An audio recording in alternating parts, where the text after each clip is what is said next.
What do you think is the most valuable toy in your store right now? Before this, I used to run KB toy stores. In fact, we have two things in the store that aren't for sale in that figure. There's a movie coming out in October that's going to be talking about the guy that used to live in a Toys R Us wall. I used to work for Toys R Us. Made it look like it was going to be open again, so I was like super excited. Pulled everything out and just started talking. Let's see where this is going to go. He had 1, 3, and 4. 500 on it. What did that guy tell you the price of that? Yeah, he did. What toy line do you think is overrated? Probably going to catch some flack, but and in some cases where we just never see this product, we can be the highest. Hey guys, welcome back to our channel. Today we are exploring needless toys and collectibles in Lincolnton, North Carolina. So come explore with us and figure out things that you want to add to your collection and then check out the store yourself. You're at Needless Toys and Collectibles in Lincolnton, North Carolina, and my name is Tracy Eisenhower, one of the owners of Needless Toys. You lead the way. This is your store. I'm a mere peasant here. We like our Funkos. Yeah? So we have a pretty gigantic wall of Funkos. That's a lot. It is. We wanted to have a dedicated girls section in the store. We had a few things here and there, but if you've ever been scolded by a 5-year-old for not having a Barbie doll, you will build a girls section. Look at this. I just noticed this. This does not fit in the pocket. Poly backpack, poly suitcase. Started carrying a couple of other girl toys like American Girl, just to, beef up what we offer for the youngins. I think we have a pretty decent Super 7 selection that leads right into the Reaction Plus for G.I. Joe, and some of their cheaper Ultimate style lines like the Thundercats and Conan. We sell t-shirts. We haven't filled them up in a while. We need to get some more, but we sell a lot of geeky shirts. We have tapestries here, which I really didn't know what I was going to do with, but I wanted to get some in the store. DC has its own dedicated section now, minus a little bit Indiana Jones, which I sort of moved it with Star Wars. And then obviously Star Wars, plenty of Star Wars. We started doing just Comic-Cons, toy shows, just selling out of the back of a van. Wow. All right, and what were you guys doing prior? Before that, I was in banking. I wanted to open up my own store for years anyway. So figured the easiest thing to do was start selling at shows. You were a collector prior, yeah, and then wanted to turn that into a passion? Yeah, we opened our very first store, I think it was around 95, 96. I'm not too far from here. We didn't know what we was doing. Okay, so you've been down this road before, yeah, but now you're doing it better. Doing it better, doing it proper. We actually learned a few things as we progressed through time. What made you want to open it? Well, I just had a love for this industry. Way before this, I used to run KB toy stores. Used to be manager for them, and I used to work for Toys R Us. So I've been around this stuff forever. And then I think around 2012, I started working at Rebel Base Comics and Toys in Charlotte with Troy. And I sort of got me my first taste of it, as far as like this part of the industry. All right, for you, what does your collection consist of at home?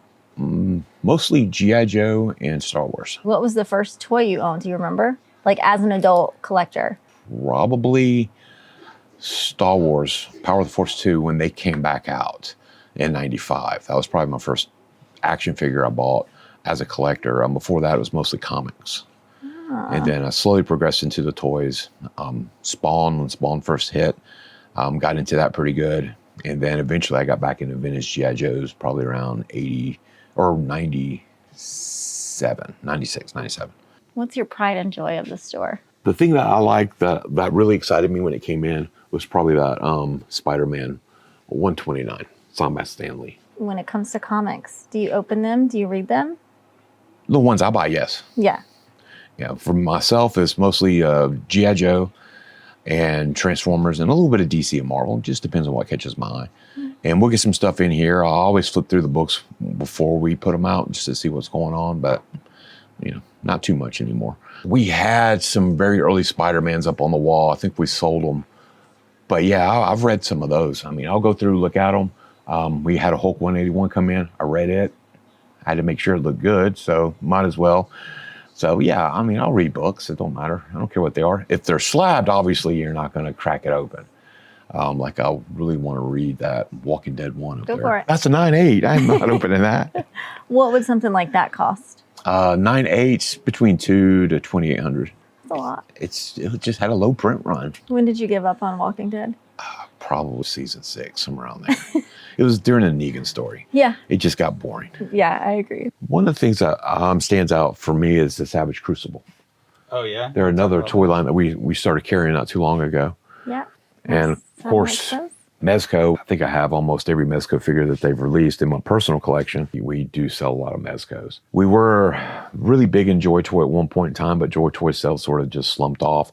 So we sort of backed off of Joy Toy for right now. This back wall section, it's a unique story behind all this. There's a movie coming out in October that's going to be talking about the guy that used to live in a Toys R Us wall. Well, they went through, actually? Yeah, it really did happen. I remember hearing the stories, going in the stores, just like eerie feeling that somebody's watching you. Ooh. Well, this guy was in the walls in that store. That's scary. Because he got in through the old Circus City building that was next door, went in. But anyway, the movie's going to come out this October, starring Channing Tatum, whatever you call his name. I can't even pronounce his name well. But all of this came from the Toys R Us movie set. So they recreated that Toys R Us on Independence Boulevard.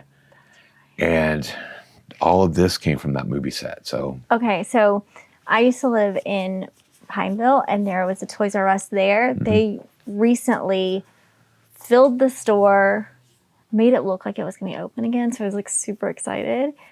And they did that for that movie. Yeah. Yeah, it was very sad to see everything go back out and lights off. Yeah, it's a little heartbreaking. Have you had any emotional moments with customers finding like their childhood toys that they wanted to find? Every week. Yeah? Every week. We had a guy in here yesterday that he didn't buy anything, but he walked the entire store. He must have spent an hour and a half walking. And he was just reminiscing, and he came up to the counter. He started talking about the stuff he had as a kid, the G.I. Joe figures, the mask, and you could just see the excitement in his eye. He's just like, man, I'm back to 1985 again. I absolutely love it. So we see that every week from our customers, especially the guys who are collecting G.I. Joes that they had when they were kids. We see their eyes light up when they find that figure that they had when they were 5 years old. So you can't really beat that. So is that something that you try to like create in the store? Is that nostalgia for everyone? That nostalgia.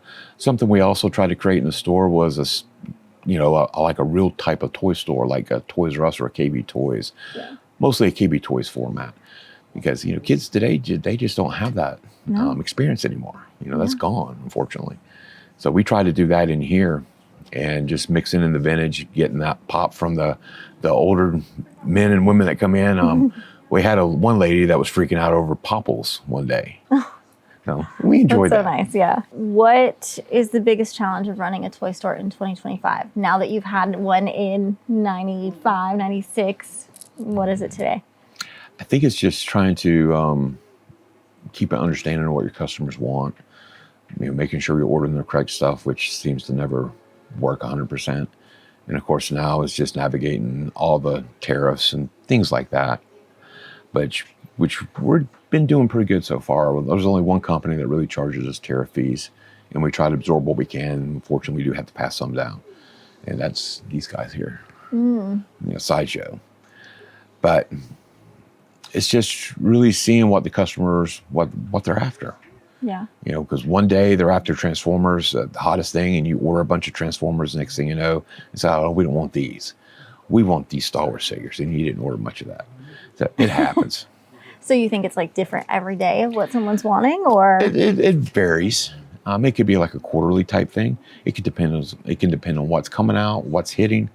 Right now, Marvel's hitting pretty well, so a lot of my guys are after Marvel figures. And when they're buying the new stuff, they're also picking up some of the older stuff too. Okay, so speaking of inventory, aside from distributors, what's the process? Do you go out and hunt? Do you have people just come in and buy, sell, trade, things like that? A lot of that. So a lot of people will just bring stuff into us. When we're in the mood to hunt, then we'll go hunting. Yeah, take a day off for that though. Yeah. Especially if I have a G.I. Joe show coming up, and G.I. Joe has been a little sparse coming in.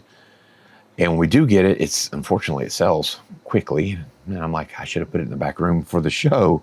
So we will go do a lot of hunting. We'll look online, see what kind of lots we can find. You can still find a lot of stuff on Craigslist, Facebook Marketplace. And we'll try to find some stuff to build up the inventory for shows like that. It's not complete. We've had completed ones in the past. This one is probably about 85% complete. It has a couple broken parts, like one of the wheel sections here on the other side is broke off. something that needs to be replaced. The door here has a chip knocked out of it. It's probably gonna be around $1,000. And then we have a graded Cobra Fang. So this will it'll probably go to Joe Fest this year. And then just more boxed vintage. Well, we've got a boxed Megatron. We got a yellow neck Serpentor. It will be heading to Joe Fest. Star Yours. So never really got Star Yours in before. We got that piece in. It's really neat. What's a trade or a toy deal that you'll never forget? And I had this one customer come in and say, I got some older books. I don't want them. They're just cluttered. I want to get rid of them. Okay, bring them in sometime. So eventually he did. He brings him his box in, and it had some Walking Dead figures in there. I'm like, okay, so, these books are very well loved, very, very loved. Let's see what's all in here. Well, we got about halfway down the bottom of the box, and staring at me was a Teenage Mutant Ninja Turtles 1. Pulled everything out and just started talking. Let's see where this is gonna go. He had 1, 3, and 4. He gave me those books at an incredible deal, which I'm not gonna say, but it was a very generous deal for us. And about 6 months or 7 months later, he came back with another collection. And when he came back in, I had no problem giving him what he wanted for his Conan collection.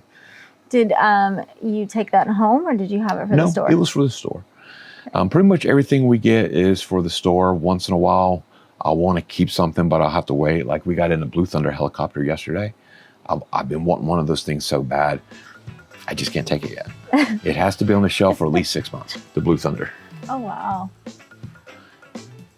One little piece broke off in the guy's bin. Luckily, we can repair this at the right time, or whoever buys it can repair it. But everything else is great on this vehicle. So you're waiting. How long? How long do you give it before you take it home? It might be next week. But I've been wanting one of these things for a while. Did you ever have one as a child? No? It seems like a lot of the stuff that I'm interested in now is stuff that I passed on as a kid. Like some of those other toy lines that I mentioned. That guy there, when we was growing up, parents didn't have a lot of money, so they said stick to one toy line. Star Wars, Transformers, He-Man, or G.I. Joe. Obviously, I went with the best one there was, so I went with G.I. Joe. Have you noticed any certain toy lines rising in value lately that collectors should pay attention to? Probably some of the very minuscule 80s toy lines, like Cowboys from the Mesa, Toxic Crusaders from the 90s. I know everybody seems to stick to like Star Wars, G.I. Joe, Transformers, and Mask, but we're getting reissues on that Mask stuff, so I think the price is going to come down on that, but it's really some of the obscure 80s stuff. Yeah. Do you have Cowboys of Mesa? No, I wish I did. I've never seen it in a store. It's so but you do have, you're the first store, maybe the second store, but really to have stone protectors. I never see them in the wild. Who? Stone protectors. They're like the troll. They're like troll, and they have the oh yeah right here, and you click their arm and it flashes. So that's what they're called. Stone protector, yeah. This is Stone Protector. Yeah, and the 3 beside him. Stone Protector. Yeah. In your opinion, what makes a good collection? Is it about value or personal meaning? Personal meaning, I think. Yeah. Eventually, it might go into value, but when I first started collecting G.I. Joe, it wasn't because this figure's $100 or whatever. Because I had that figure when I was a kid. Yeah. And having that figure reminded me of a much simpler time.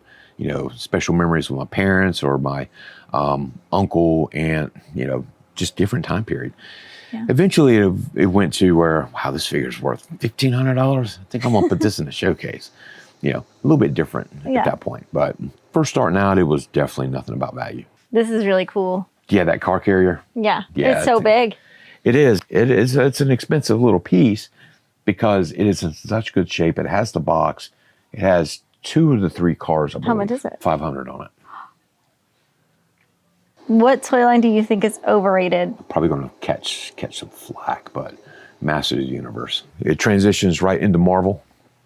And of course, Masters. It's all right. I guess it's because I don't really have the fixing the leg bands down really well. A G.I. Joe repair figure or repairing a G.I. Joe figure takes like 2 seconds. Yeah. He-Man, when I repaired one time, it took me 2 hours. it's just not right. I mean, don't get me wrong. It's a fine property, but it's just boring. There's nothing new coming from it. It's the same story. At least with G.I. Joe, you know, they tried to reinvent it a little bit. All right, and so in this case here, we have some uncut redback fall cards that I'm really happy to have, you know, gotten in, like the Ripper right there. But one of my favorite figures that's walked in was the Goldhead Steel Brigade with patch. Unfortunately, he doesn't have his accessories, but having him with his patch, that's fine. If you could only keep one toy in your personal collection, what would it be? It probably would be a Steel Brigade version A. Why? Well, right before we decided before I was gonna open a store, me and my business partner, which at the time he was not my business partner, he opened up the second store. We were just chasing lots together and we was splitting them and, you know, going about that way. Well, he knew I was a big G.I. Joe guy and I was looking for this particular figure. Well, we found it on Facebook Marketplace. It was up in Raleigh, so he ran and he got the lot. And it was just a chance because, you know, we didn't know if it was going to be version A, B, C, or D. Well, it was an A, complete. And that just sort of set everything off where, you know, we did that deal. Next thing you know, we're signing the lease to our very first store. And then we have the second store. So really that figure sort of brought me and my friend together as business partners. And we decided to do something with this. And what did you say right now is moving the most? Transformers. We sell a lot of Transformers. We do sell a lot of G.I. Joes, but only if it's really new stuff. Yeah. Like the figure that we got in today. And then, you know, a little mix here and there. And then, of course, Turtles. And we try to do with what we tried to do with the Turtles. We tried to mix it in with some vintage. A lot of vintage with some modern stuff. And, of course, threw some biker mice in there. And then, of course, our Mythic Legions. And we have Legos on the other side, along with my other favorite toy line, which is our toy company, Kobe. So they do a lot of this type of stuff. So they do a lot of aircraft, battleships. So another toy line, or another line that we do carry is we carry stuff from Quarantine Studios. So they do like Betty Page, some Hara and Nosferatu, Death Dealer, things like that. They have some really killer statues that they've made and that's coming out. One of the statues that we have, and it's actually the last one that you'll find anywhere, is that Knight Templar right there at the bottom. Something else I like a lot is the Monster High, and we have a lot of the Generation 1 Monster High and Generation 2. Hypothetically, you went to a convention and you found every single thing that you wanted at one convention. Do you think you would buy it all there, or do you think you like the process of going and hunting? I would buy it all there. Yeah? Yeah. I'm too old to be doing all this hunting. So, yep. What was that? Oh. That was my little Lexi. But yeah, I would buy it all in one spot. That way I don't have to worry about it. And I would be just fine. What about you, Matt? What would I do? Yeah. Oh, yeah, I'd buy it all. You'd buy it all? Yeah. I don't know. But I think also I'm like very new to this little world, so. One of my other guys came in. He's a huge pop collector, but his is all signed. Say hi. Hey. There he is. One of Lincolnton's finest. Yeah, he's a firefighter. That's his main job. Does he have a mustache? He does have a mustache. One thing I really like is we have the early bird set. So as far as like the I can't remember the display stand that you could buy in store, and then you can add all your action figures to it. We ended up getting the whole set. R2 is still sealed in his bagging. It's a really nice set, brown-haired Luke on this one. And then we actually have a Robo Skull, a vintage Robo Skull, which you don't see that very often. I believe we got $450 on it. It's not complete. It's missing a handful of parts. It's signed by the guy who created this figure, or created this character. So the Usagi Yojimbo, so the guy who created it, he signed it, did a nice little doodle on it. So we have this. This is really cool and really special for the store. What advice would you give someone that's just getting started with their collection? With their collection, I would just take your time. Don't buy it all in one place? Well, for a newbie, don't buy it all in one place. Take your time with it. Don't overexceed your budget. So if you're working with a budget and you only have X amount of dollars that you can spend, don't blow that. because then the next thing you know, you still got to pay for food, rent, car note, everything else. And we've seen that in here. We've seen some guys go a little bit heavy, and then next month it's like, yeah, man, I'm so broke. I missed the car payment. Oh no. I'm like, slow down. Yeah. So just take your time. Yeah. They'll find it somewhere. They'll find it somewhere. What helps you determine your pricing? Like when to go high, when to move things out of the store? I see you also have a lot of pops over there. Well, pricing, we try to stick with a SRP. Uh-huh. So with anything new that comes in the door, we look and see what the manufacturer suggests retail price is, and we try to stick to that. When it comes to older stuff, we do have to look at eBay, because eBay is the marketplace. But just like I told my guys here, we don't have to be the highest and we don't have to be the lowest. Yeah. You know, we can find a nice little medium sweet spot for that item. And in some cases where we just never see this product, we can be the highest, you know, especially if you can't find it on eBay. Yeah. One thing is going to be this belt in here. We all know what happened with Scott Hall, where, you know, he got sick and he passed away. Well, right before he got sick, he met some friends up in Charlotte. He signed a couple of these belts, which they just got released. There was only 2 belts he was able to sign before he passed away. This one and another one. Well, the other belt got destroyed in the flood.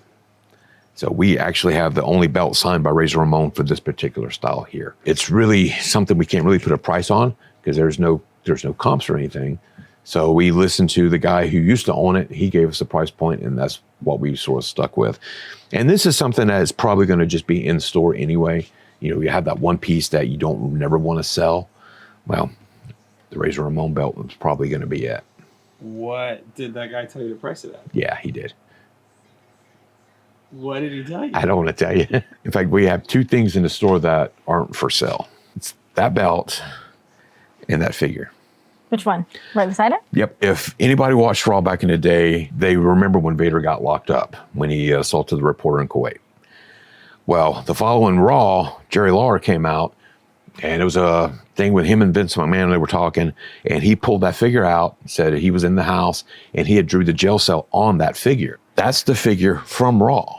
So that came out of Jerry Lawler's collection. Oh, wow. So that one we will never sell. We actually want to do a shadow box for that figure and just put it on display, put it someplace up here so everybody can see it. But what would that be worth if? I have no idea. Just because it has such, such history behind it. I mean, I don't really know how to price that. Yeah. Oh yeah, I forgot we had Bret Hart's drawers down here. It's his whole outfit. Oh, wow. Signed by Bret Hart. We get some weird stuff in here sometimes. You going to sell that? Actually, I am. I'm going to get a mannequin body if I can find one, and we're going to go ahead and dress it up and stick it somewhere. Thanks for hanging out with us at Needless Toys and Collectibles. We had a lot of fun today learning about the store, talking to Tracy. You guys should check it out for yourself. But otherwise, like, subscribe, and be kind. Oh, and leave a comment, but a nice one. Oh, and for the record, that belt's $10,000.